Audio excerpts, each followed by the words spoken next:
Hey guys, this is Patkat.trading here for a recap of today's action for S&P 500. Today's Tuesday, November 22. So I just want to go over why I went short from 39.50 really quick. We are at this monthly supply zone, so any short here was valid just because how that supply zone pretty much just broke this low and closed under it.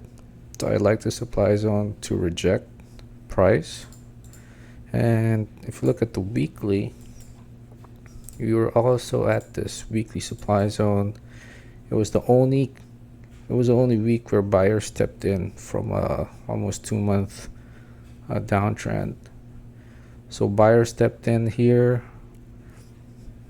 and then the following week got rejected and continued to the downside. I was thinking this was a pretty good place to short from. Also, we were at the 618 fib over here. 618 fib. So it's good short from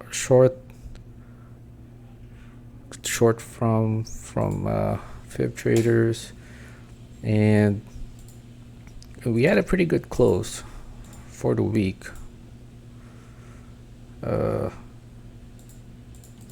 a pretty good close there, close under the mid-range, and showed a rejection candle over here. And when I saw it was about to close under the mid-range, I bought some puts from 39.50, just expecting downside for this week. But then,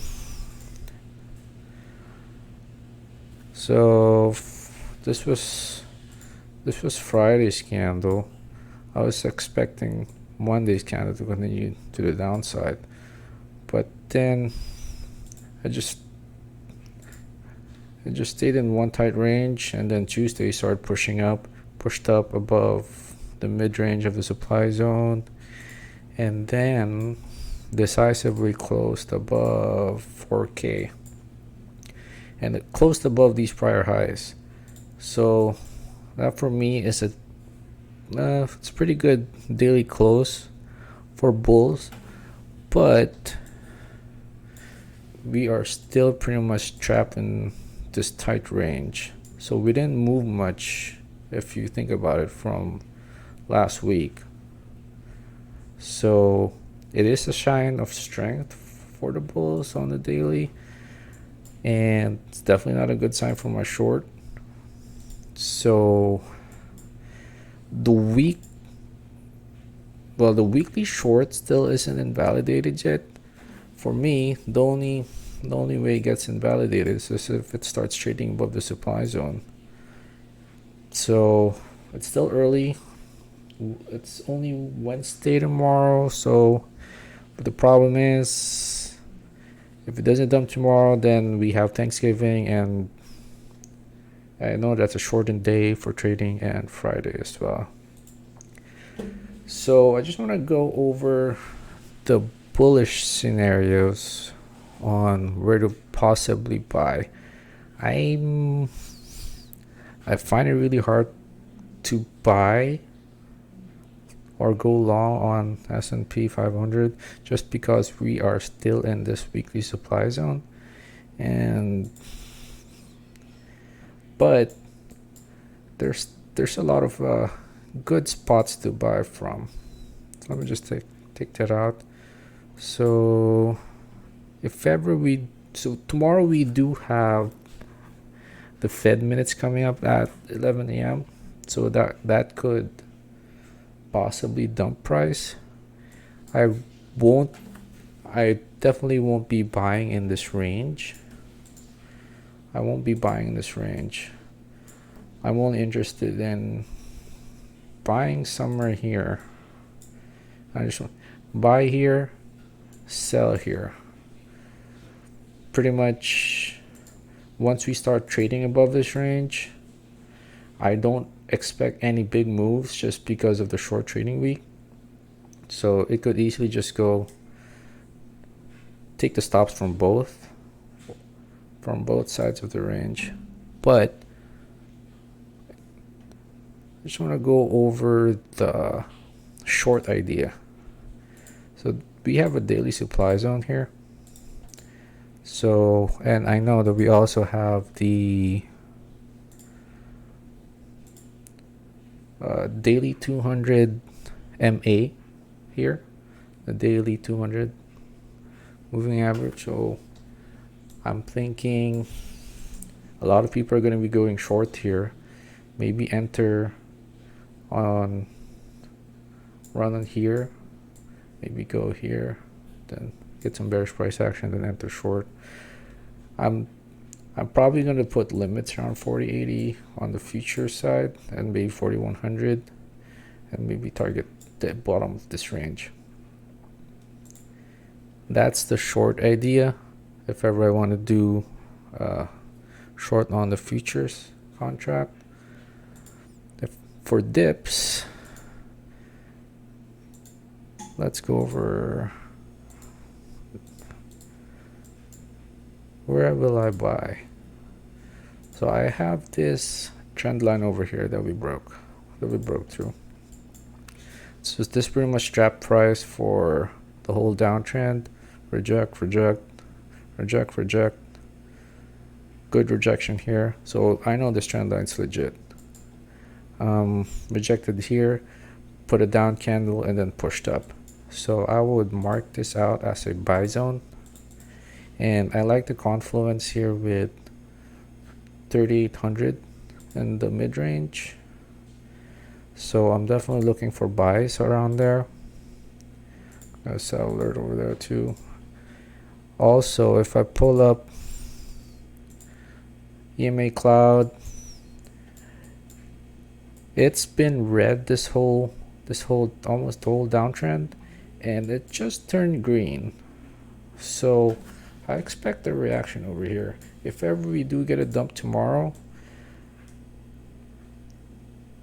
dump here, reject from here. If we're lucky, we get a premium buy at 3800, then continue going up. That's my plan. If we get that, I'd be very happy.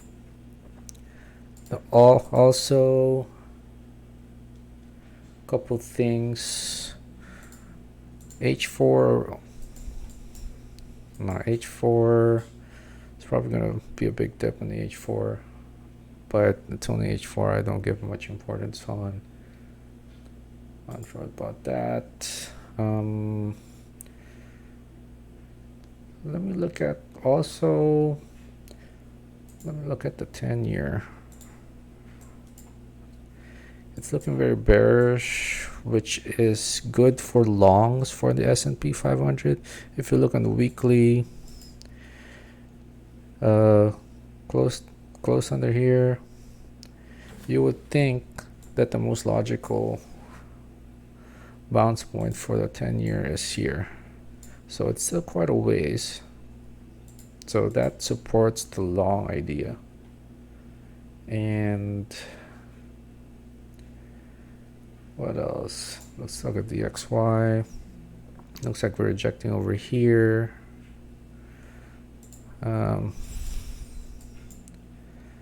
Actually, dollar's not too bad. Gold,